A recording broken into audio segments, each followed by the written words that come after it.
ఒక అందమైన పూల మైదానంలో బజ్జీ అనే చలాకీ తేనెటీగ ప్రతిరోజూ బ్లూమీ అనే గులాబీ పువ్వును చూసేందుకు వచ్చేది. బ్లూమీ బజ్జీని చూసినప్పుడల్లా నవ్వేది.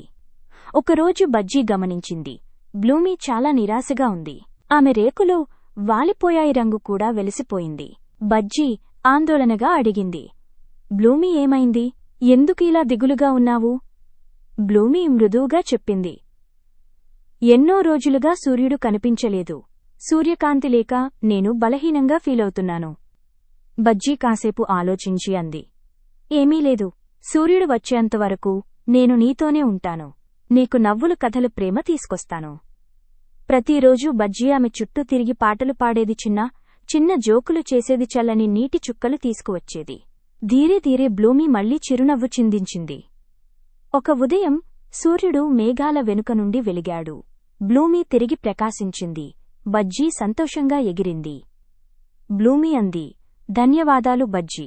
నీ స్నేహం నన్ను బలంగా నిలబెట్టింది. బజ్జీ నవ్వుతూ అంది, స్నేహితులు సూర్యకాంతిలా మన జీవితాలను వెలిగిస్తారు. ఆ రోజు తర్వాత తేనెటీగ మరియు పువ్వు ఇద్దరూ ఎప్పుడూ విడిపోలేదు.